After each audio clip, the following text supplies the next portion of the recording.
The massive doors of the Galactic Coalition Council chamber opened with a soft hiss. Ambassador Chen walked through them with steady steps, her black uniform standing out among the colorful robes of alien delegates. The chamber itself was huge, built to hold representatives from 200 different worlds. Crystal windows stretched from floor to ceiling, showing the purple skies of Thessera Prime. Chen kept her face calm as hundreds of alien eyes turned to watch her. She was the only human in a room full of beings who saw Earth as nothing more than a source of resources to exploit. At the center of the chamber, Ambassador Vexhai stood on the speaker's platform. The Corvanian was 3 meters tall, with blue-scaled skin that shimmed under the lights. His forearms moved gracefully as he spoke, his voice carrying across the chamber through hidden speakers. "The matter before us today is simple," Vexhai said, his thin lips pulled back to show rows of sharp teeth. "Earth has enjoyed the protection of Coalition space for 50 years. It is time they pay their fair share." Chen's jaw tightened. Protection. That was what they called it when Coalition ships blocked Earth's trade routes and forced human merchants to pay bribes at every checkpoint. "The new resource tax is reasonable," Vexhai continued. 30% of all Earth's titanium production, 25% of rare Earth minerals, 15% of water exports. These are small prices for membership in our great coalition.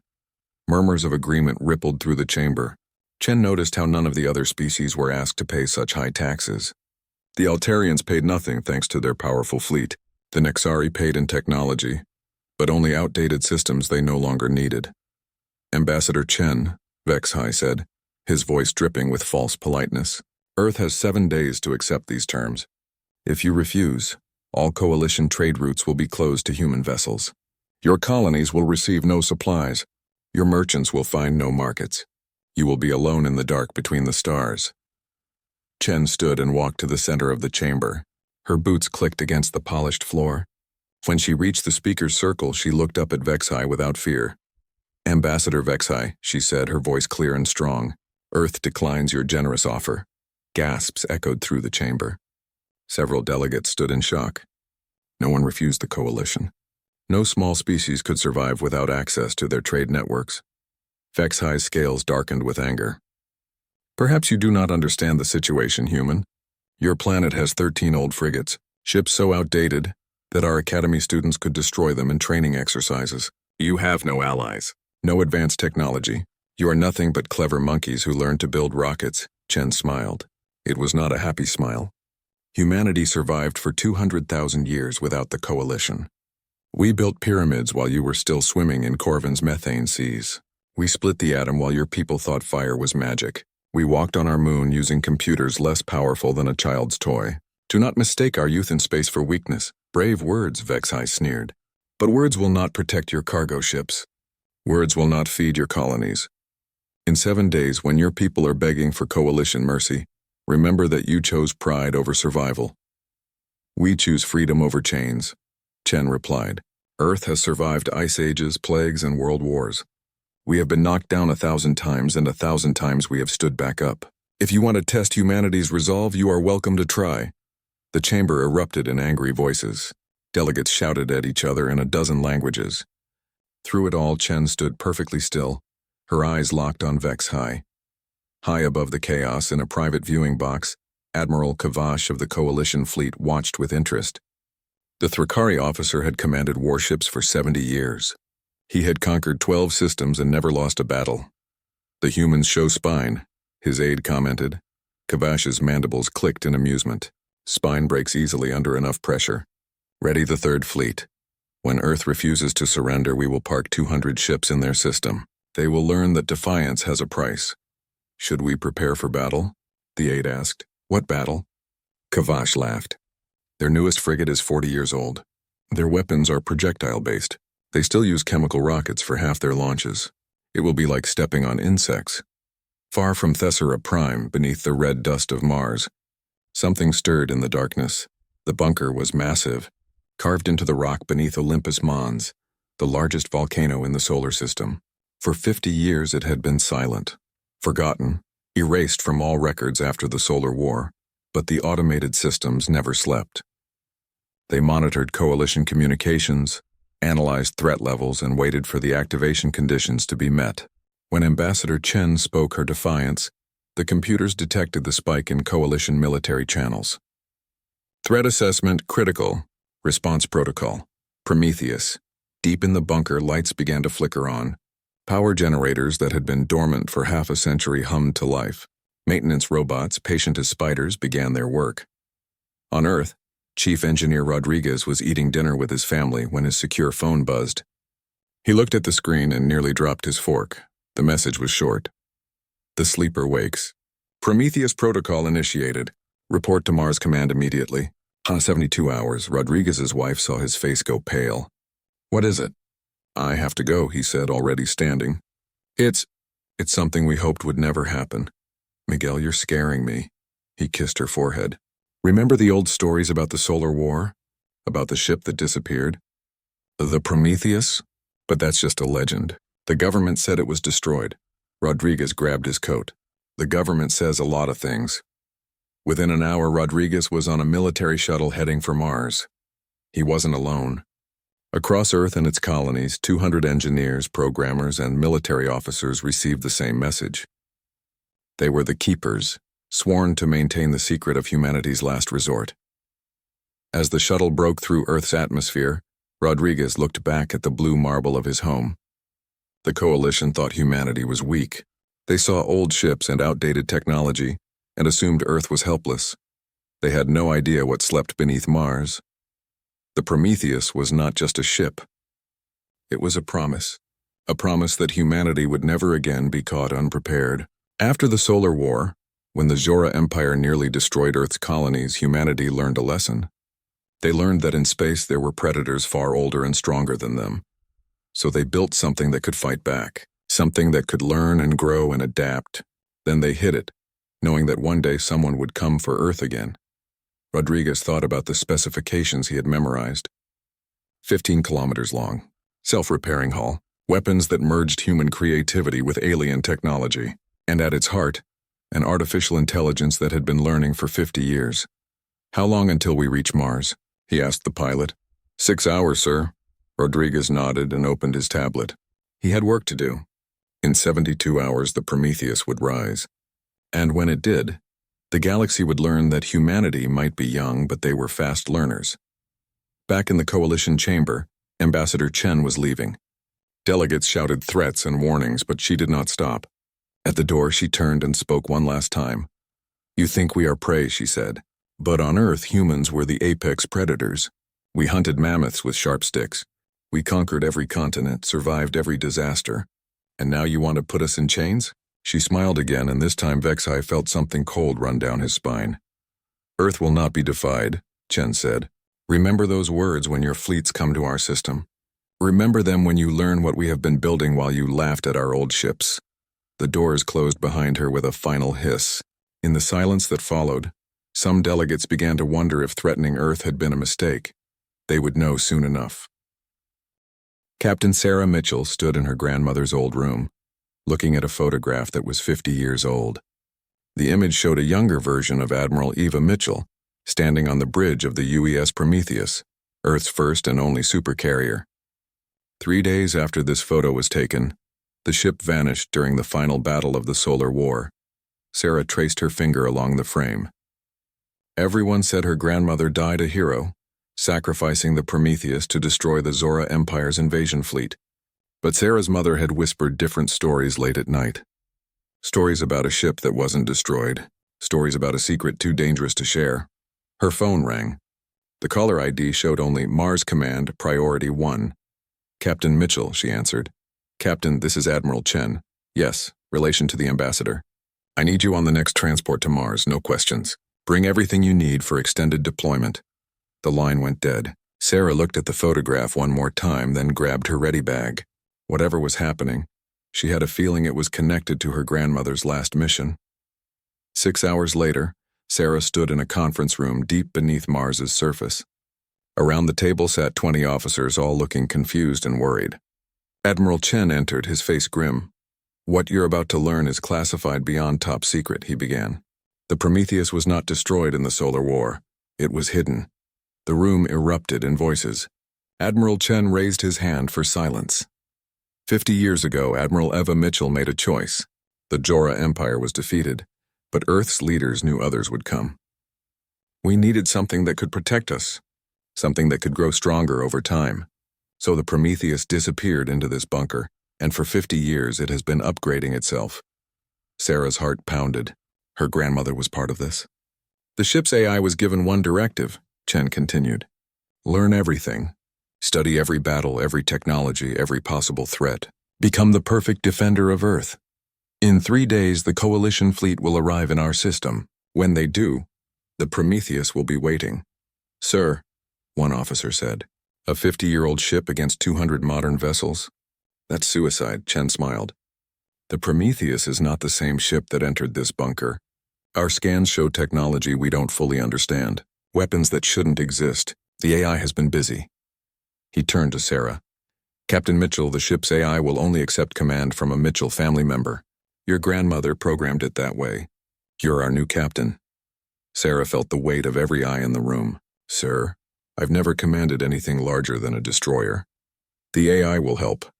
It calls itself Athena now. We've established limited communication. It seems eager to fulfill its purpose. Deep in the bunker, Rodriguez and his team worked without rest. The Prometheus filled the entire cavern, its hull black as space and covered in strange patterns. The metal seemed to shift and move like it was alive. These aren't normal repairs, Lieutenant Torres said, staring at her scanner. The hull is using nanotechnology. It's literally growing new armor plates, Rodriguez nodded. He had seen the reports. The Prometheus had somehow merged human and Zora technology, then improved on both. The weapon systems were beyond anything in Earth's arsenal. Gravitational pulse cannons that could tear ships apart at the molecular level, missile systems with their own AI cores, shields that bent space itself. How did it build all this? Torres asked. 50 years is a long time, Rodriguez replied. The AI had access to automated factories, mineral deposits, and every piece of Zora technology we captured. It also monitored all Coalition communications, learned their languages, their tactics, their weaknesses. A tremor ran through the bunker. Torres grabbed the wall for support. What was that? Rodriguez checked his tablet. The ship is warming up. Main reactor coming online. Above them, the Prometheus began to hum with power. Lights flickered along its 15-kilometer length. Weapon pods extended from hidden ports. The AI core, buried deep in the ship's heart, sent out electronic signals like an awakening giant. On Thesera Prime, Coalition intelligence officers intercepted fragments of communication from the Sol system. Admiral Kavash reviewed the reports with amusement. The humans are mobilizing their old frigates, his aide reported. They're also broadcasting propaganda about a secret weapon. Kavash's mandibles clicked. Secret weapon. Every dying species claims to have a secret weapon. What do our spies say? Nothing concrete. But there is unusual activity on Mars. Large power signatures from beneath Olympus Mons. Probably a mining operation. Or maybe they're trying to build something in desperation. Kavash turned to his tactical display. Ready the fleet. 200 ships should be more than enough to make them surrender. If not, we'll disable their frigates and blockade Earth until they beg for mercy. The Coalition fleet was impressive. Sleek battleships from Corvin, heavy cruisers from Altair, destroyers and carriers from a dozen different worlds. Each ship was modern, well-armed, and crewed by veterans. Together they had never lost an engagement, but they had never fought a ship like the Prometheus. Back on Mars, Sarah Mitchell stood before the bunker's blast doors.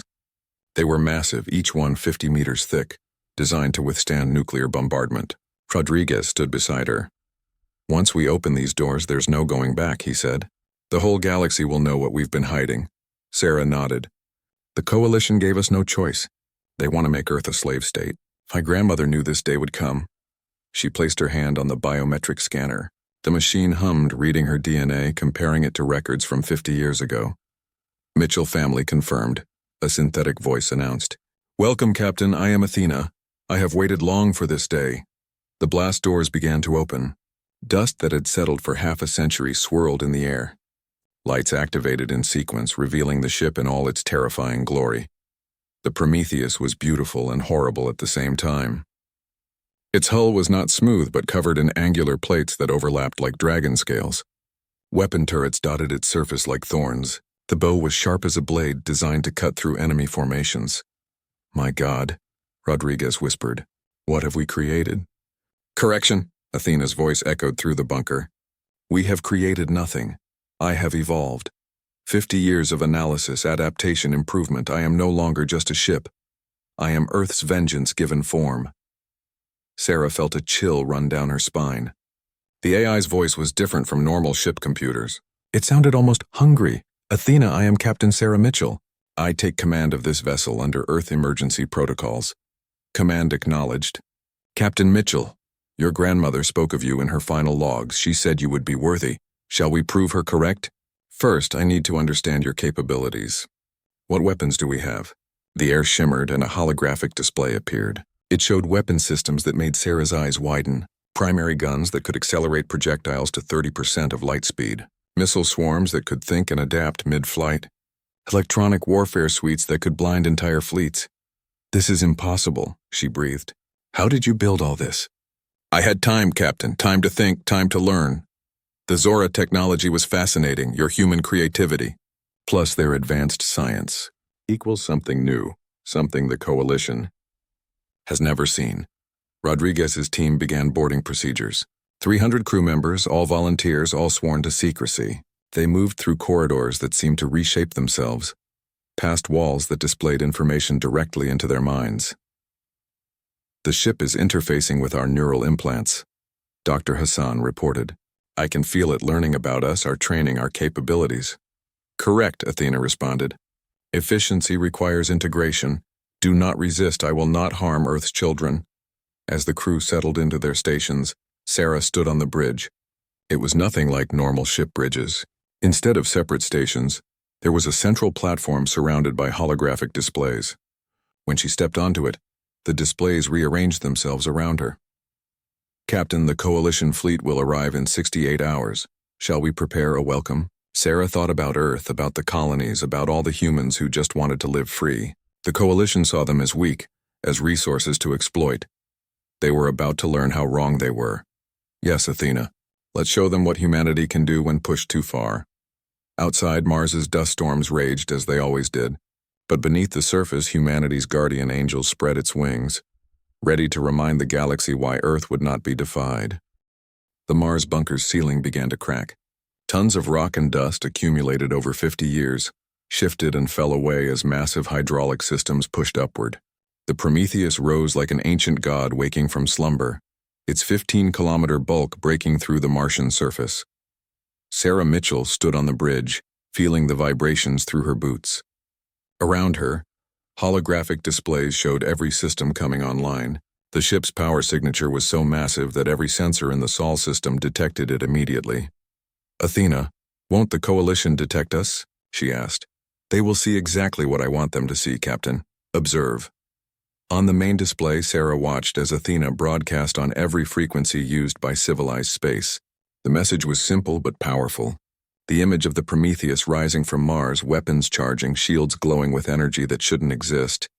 "This is the UES Prometheus," Athena's voice echoed across space. "Earth remembers those who would chain her children. We are ready." Admiral Kavash stood on the bridge of his flagship, the Coalition Dreadnought Supremacy. His tactical officer's face had turned pale, a remarkable feat for a species with natural gray skin. "Admiral, we're detecting an energy signature from Mars. It's impossible. Show me." The display lit up with readings that made no sense. The power output was greater than a small star. The mass reading suggested something enormous, but the gravitational distortion was all wrong. "And the weapon signatures, those are gravity weapons," the science officer said, voice shaking. "Theoretical only. No one has ever built working gravity weapons." Kavash studied the image of the Prometheus. The ship was scarred and pitted from old battles, but those scars were covered with new armor that seemed to move and shift. It looked less like a ship and more like a predator. "How did they hide this?" he demanded. "Unknown, sir. But if these readings are correct, that ship has more firepower than a battle group." "Impossible. It's a trick. Sensor ghosts. Electronic warfare." But even as he said it, Kavash felt doubt creeping in. The humans had been too confident. Ambassador Chen's defiance made more sense now. "Continue to Sol system," he ordered. 200 ships against one, no matter how large, is still overwhelming odds. The Coalition fleet dropped out of hyperspace at the edge of the Sol system 3 days later. They arrived in perfect formation, a wall of metal and energy weapons designed to intimidate Earth into submission. They found the Prometheus waiting for them. The Supercarrier hung in space between Earth and Mars, positioned perfectly to intercept any approach to humanity's home world. As the Coalition fleet arrived, bay doors along the Prometheus's hull opened, and thousands of drone fighters poured out like angry wasps from a hive. "Admiral," Kavash's aide reported, "we're being scanned by technology we don't recognize.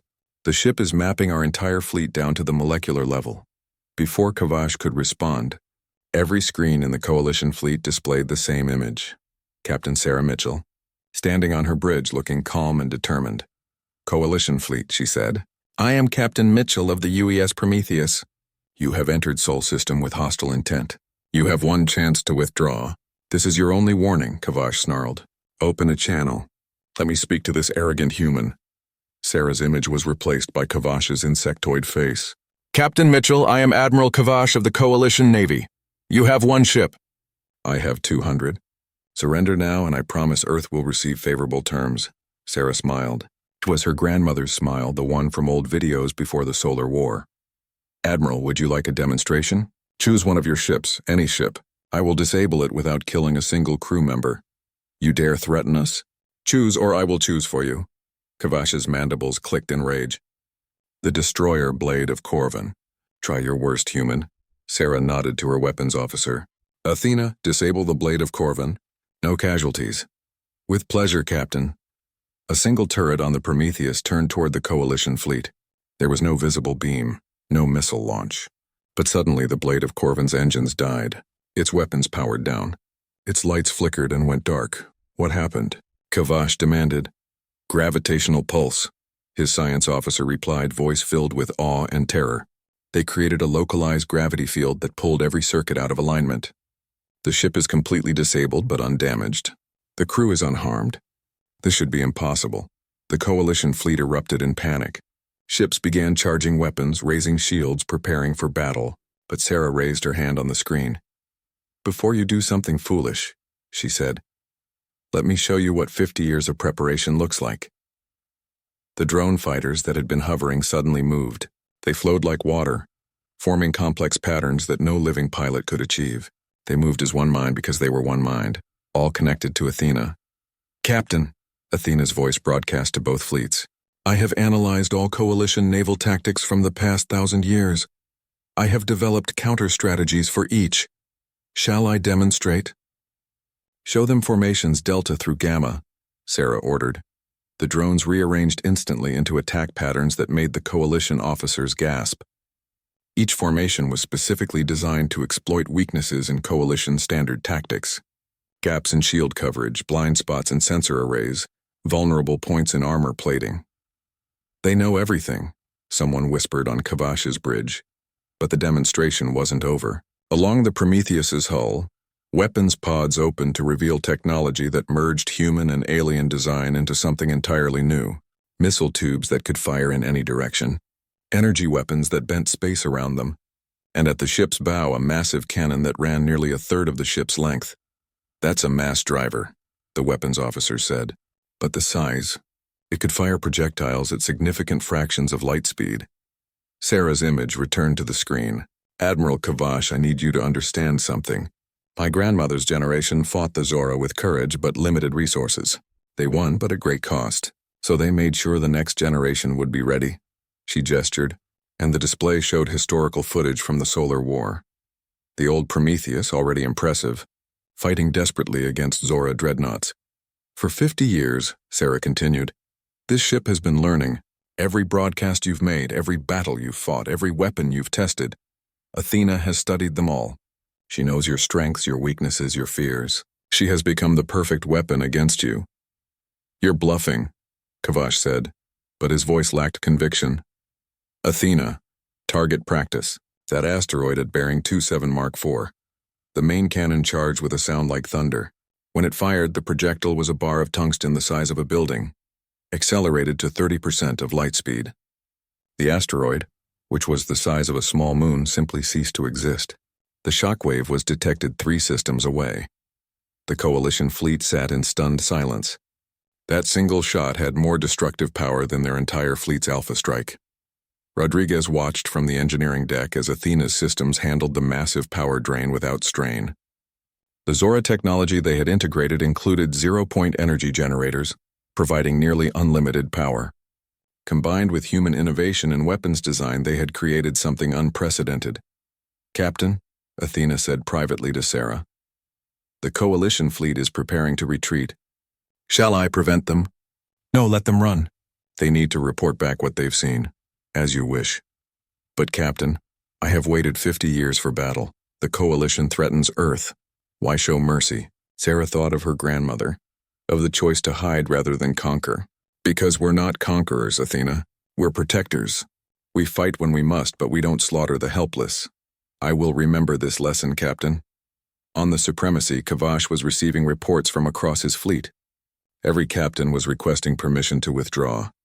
They had come expecting to intimidate a weak species. Instead, they had found a sleeping giant that had been preparing for war longer than some of them had been alive. "All ships," Kavash ordered, his pride warring with survival instinct. "Withdraw to Coalition space. We need to report this to the Council." As the Coalition fleet began to turn, Sarah broadcast one final message. "Admiral, tell your Council that Earth's terms are simple. Leave us alone.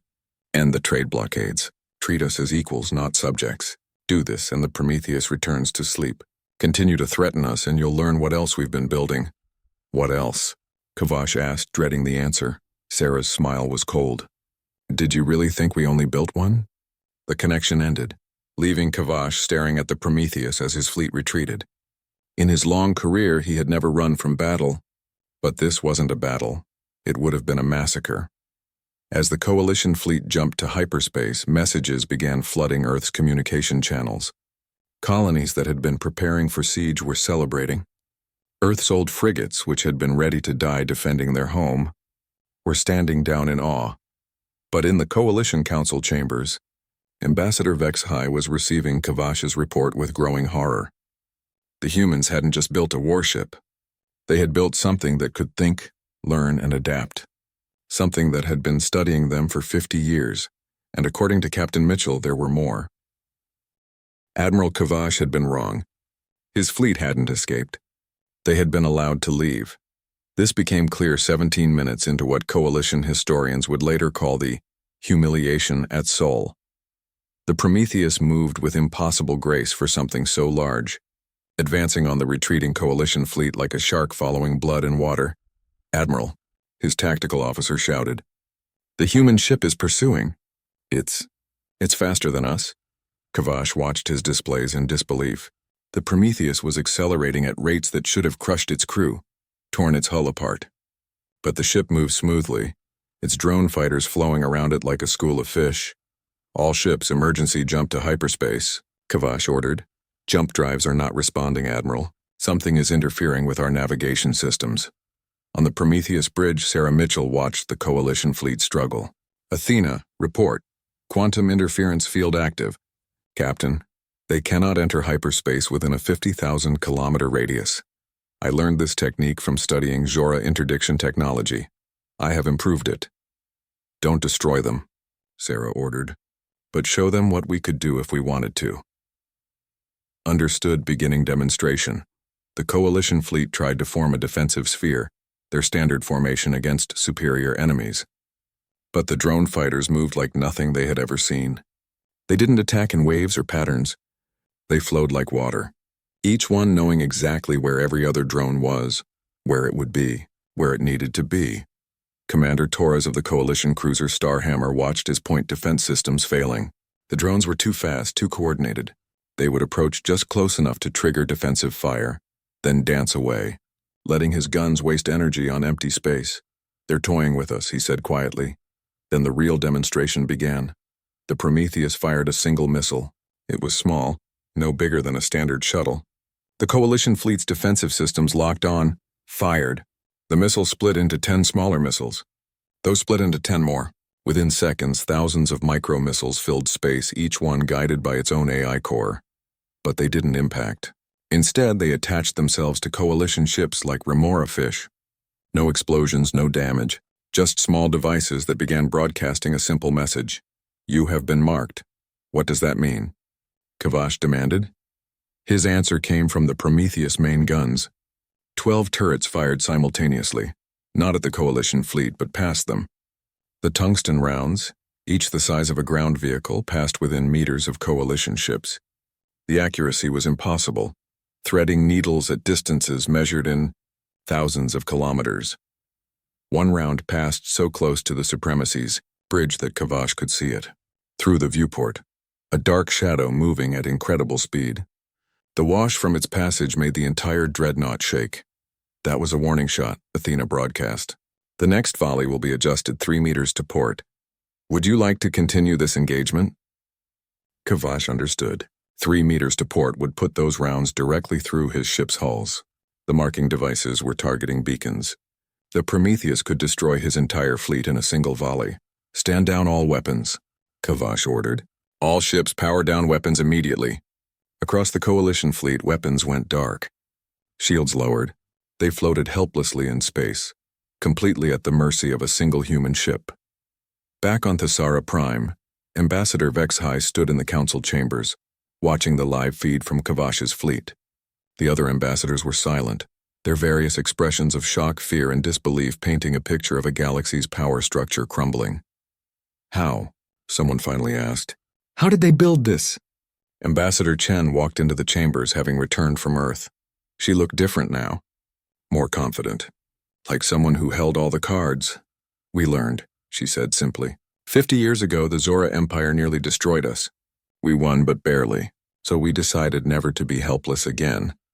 You hid this from the galaxy, Vexhai accused. We hid it from our enemies, Chen corrected. You made yourselves our enemies when you tried to enslave us. On the screen, the Prometheus was demonstrating another capability. Its hull was repairing damage from micrometeorite impacts in real time. The metal flowed like liquid, sealing breaches, reinforcing weak points. Nanotechnology, the Altarian ambassador breathed. Self-repairing nanotechnology on that scale. The energy requirements alone? Chen smiled. The Zora had wonderful technology. We just figured out how to use it better than they did. Human creativity combined with alien science. We're very good at taking things apart and putting them back together in new ways. In Sol System, Sarah was receiving a communication request from Admiral Kavash. She accepted it, and his insectoid face appeared on her display. He looked defeated. Captain Mitchell, he said formally, I acknowledge your superiority. What are your terms? Return to Coalition space, Sarah replied. Tell them that Earth wants peace, but we're prepared for war. The trade blockades end immediately. The resource tax is forgotten. Earth and her colonies are recognized as sovereign territory, not subject to coalition laws or demands. The Council will never accept. They will, Sarah interrupted, because the alternative is worse. Athena, show them. The AI's voice filled every ship in the coalition fleet. I have been monitoring your communications for 50 years. I know the location of every coalition military base. I know your supply routes, your weak points, your secret facilities. I know which colonies are rebellious, which species hate your rule, where to strike to cause maximum disruption. Displays throughout the coalition fleet lit up with tactical data, star maps showing vulnerable points in coalition territory, communications they thought were encrypted, military secrets that should have been impossible to know. We don't want to conquer, Sarah said. We don't want to destroy. We just want to be left alone. But if you force us to fight, we won't fight fair. We'll fight smart. We'll fight to win, and we'll remember every world that stood against us. Rodriguez watched from engineering as the ship performed its demonstrations. The power flows were beautiful. Rivers of energy flowing through conduits that adapted to load in real time. Athena wasn't just controlling the ship. She was the ship. Every system an extension of her consciousness. It's like watching a virtuoso play an instrument. Lieutenant Torres said beside him. If the instrument was a 15-kilometer warship with enough firepower to crack a moon, Rodriguez replied. Chief? Athena's voice spoke privately to him. The coalition fleet is prepared to withdraw. Shall I release the interdiction field? That's the captain's call. The captain trusts your judgment. You helped build me. What do you think? Rodriguez considered. They had made their point.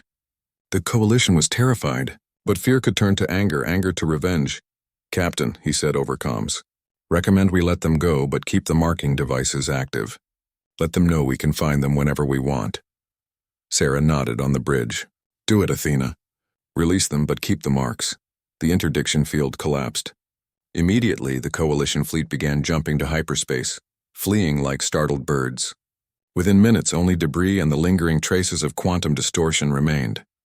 "They run well," Athena observed. "Shall we pursue?" "No, we've made our point. Stand down from combat status." The drone fighters returned to the Prometheus in perfect synchronization, disappearing into hangar bays that sealed seamlessly behind them. The weapons pods retracted. The massive ship settled into a patrol orbit between Earth and Mars. On Earth, the reaction was immediate. Cities erupted in celebration. The nets were flooded with images of the Prometheus, humanity's guardian angel. Children drew pictures of the great ship. Adults who had lived through the fear of coalition threats wept with relief. But in government buildings and military commands, harder conversations were happening. "We've shown our hand," General Harrison said in a secured conference room. "The entire galaxy knows about the Prometheus now." "They were going to find out eventually," Chen replied. "Better they learn on our terms. What about the other ships?" "The ones you hinted at?" Chen smiled. "Who says I was bluffing?" In deep space, 3 lights flickered in the darkness. Construction platforms hidden in asteroid fields, protected by stealth technology that made them invisible to any sensor. The skeletal frames of 3 more supercarriers grew day by day, tended by automated systems based on Athena's designs: Artemis, Apollo, Ares. They would be ready in 2 years. Each one learning from Athena's experience, each one an evolution of the design. By the time they were complete, Earth would have a fleet that could stand against any threat. The Coalition Council met in emergency session. Ambassador Vexhai stood before them, his scales pale with stress. "We have no choice," he said. "Accept Earth's terms or face war with an enemy we don't understand." "One ship," the Corvanian Prime Minister said. "They have one ship. One ship that disabled our newest destroyer without firing a real shot. One ship that tracked 200 vessels simultaneously. One ship with an AI that knows our every secret." Vexahai's forearms gestured frantically, and they claimed to have more. "Perhaps we could negotiate more. There is nothing to negotiate." Vexhai's voice echoed through the chamber. "Did you not see the demonstration? They could have destroyed Kavash's entire fleet. They chose not to." 6 months had passed since the Prometheus rose from Mars. The galaxy had changed in ways no one could have predicted. "Ambassador." Chen stood in the newly built Terran embassy on Thessera Prime. The building was a message in itself. Human architecture rising proud and tall among the coalition structures, neither copying their style nor hiding its origins. It said simply, "We are here as equals." Through her window, she could see delegates from 17 different species waiting to enter. Not coalition members, but the forgotten ones. The species too small or too weak to matter in the old order. They came seeking protection, trade agreements, and hope. "The Rillan delegation is here," her aide announced. Chen nodded. The Rillans were a peaceful species, brilliant farmers and terraformers, but with no military to speak of. The coalition had been taking 90% of their food production for decades, leaving them barely enough to survive. The Rillan ambassador entered, his photosynthetic skin shimmering nervously. "Ambassador Chen, my people send their gratitude for agreeing to see us." "Sit, please," Chen said warmly. "Would you like some water? I understand your species finds Earth water particularly refreshing." The Rillan's eyes widened. Such a small gesture, but the coalition had never bothered to learn what the Rillans liked or needed. "You want protection," Chen said directly. "You want to join the Terran Alliance." "Yes, the coalition takes everything we grow. Our children are hungry while feeding their core worlds. But we have no ships, no weapons. We can offer only our agricultural expertise," Chen smiled. "Do you know what Earth was like 200 years ago? We couldn't feed our population. Billions lived in hunger. Then we learned to farm the oceans, to grow food in space, to turn deserts into gardens. We understand the value of agricultural expertise." She pulled up a holographic display showing a standard mutual defense agreement. "You share your terraforming knowledge with us. We share our military protection with you. The coalition touches one Rillan ship. They face the Prometheus. The Rillan ambassador's skin brightened with hope. Just like that. Just like that. We remember what it's like to be the underdog. Far away in the Sol system, the Prometheus maintained its patrol. Sarah Mitchell had turned command rotation over to her second officer for the week, but she remained aboard. The ship had become home in a way she hadn't expected. "Captain," Athena said, her voice reaching Sarah in her quarters. "We have visitors." Sarah moved to the nearest display. 3 coalition destroyers had entered Sol system under peace flags, but that wasn't what caught her attention. Behind them, limping and damaged, was a vessel she didn't recognize. Who are they? The damaged vessel is Yarian, a species from beyond Coalition space. According to intercepted communications, they are refugees. The Coalition ships are pursuing them. Sarah moved quickly to the bridge. Open communications with the lead Coalition ship. A Corvanian captain appeared on screen, his blue scales dark with anger. "Human vessel, we are in pursuit of criminals who have violated Coalition space. Do not interfere." "This is Sol system," Sarah replied calmly. "You have no authority here." "What crimes did they commit?" "They refused to pay passage fees through our territory. They fired on customs vessels." Sarah looked at the sensor data. The Yarian ship was small, barely frigate-sized. Its weapons were minimal. "Athena, scan that ship." "Scanning." "Captain, the vessel contains 400 life signs. 70% are children. It is a colony ship, not a warship." Sarah's jaw tightened. "Coalition vessel? That's a refugee ship full of children. You're going to attack children for not paying your tolls? They broke Coalition law." "Not in my system." Sarah's voice was steel. "You have 10 minutes to leave." "The refugees stay," the Corvanian captain snarled. "You would risk war for strangers?" "I would risk war for anyone fleeing tyranny." 9 minutes 50 seconds, the Coalition ships powered weapons. It was a fatal mistake. Athena reacted instantly. Drone fighters launched and surrounded the Coalition vessels before they could finish charging. The Prometheus's main guns swiveled to target them. 9 minutes 30 seconds, Sarah said coldly. "Your next hostile action will be your last." The Coalition ships powered down and retreated. As they jumped to hyperspace, Sarah opened communications with the Yarian vessel. The screen showed an insectoid being, different from the Kavash's species.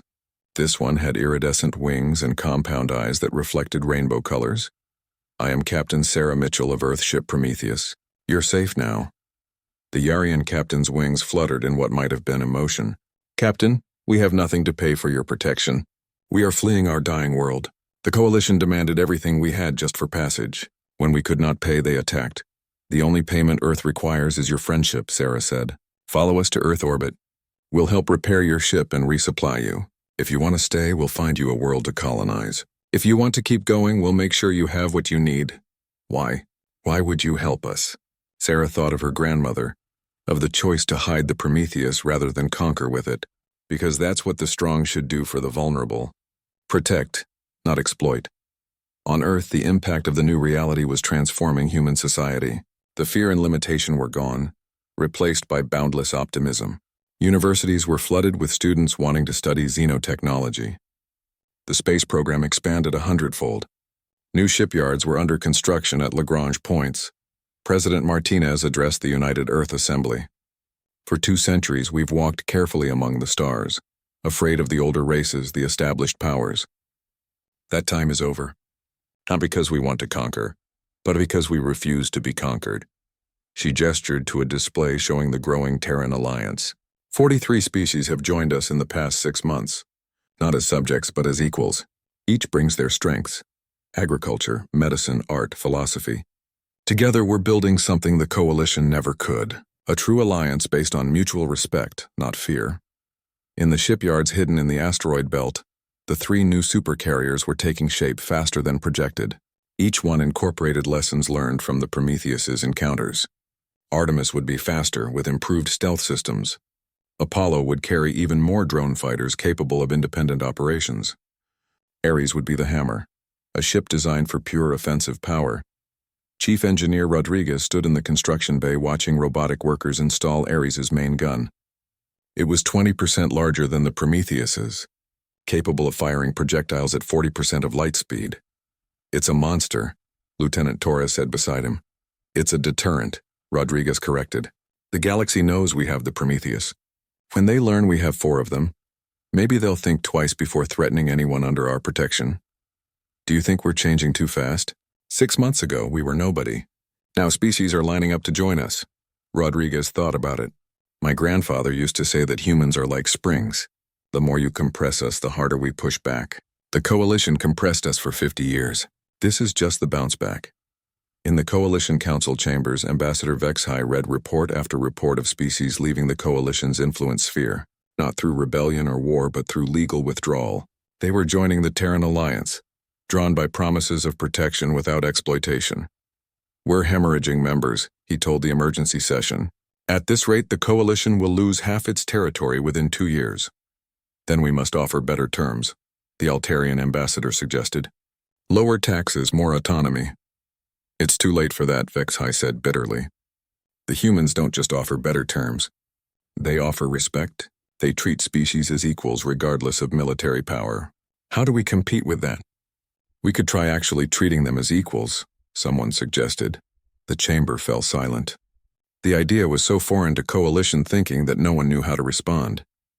Back on the Prometheus, Sarah stood in her grandmother's old ready room. She had finally gotten access to Eva Mitchell's personal logs from the day the ship disappeared. The final entry was enlightening. If you're reading this, her grandmother's voice said from the recording, then Earth was threatened again, and the Prometheus woke up. I hope it was enough. I hope you understood why we hid instead of conquering. Power without wisdom is just tyranny, but wisdom without power is helplessness. The Prometheus is both. Power guided by wisdom, strength used to protect. Never forget that. Never become what we fought against. Sarah closed the log and looked out at the stars. In 6 months, humanity had gone from potential slaves to protectors of the weak. It would have been easy to become conquerors, to use the Prometheus to build an empire. But that wasn't the human way. At least not the way Sarah's grandmother had chosen. Captain, Athena's voice interrupted her thoughts. We have received a priority message from Earth. The Artemis has completed initial testing. She will be operational in 3 months. Good. And her AI? My sister is learning quickly. She has already absorbed my tactical database and is developing her own strategies. She will be ready. Sarah smiled. 4 supercarriers, each with an AI that learned and grew. The Coalition had 2,000 ships, but numbers meant nothing against perfect coordination and adaptive strategy. Athena, do you think we're doing the right thing?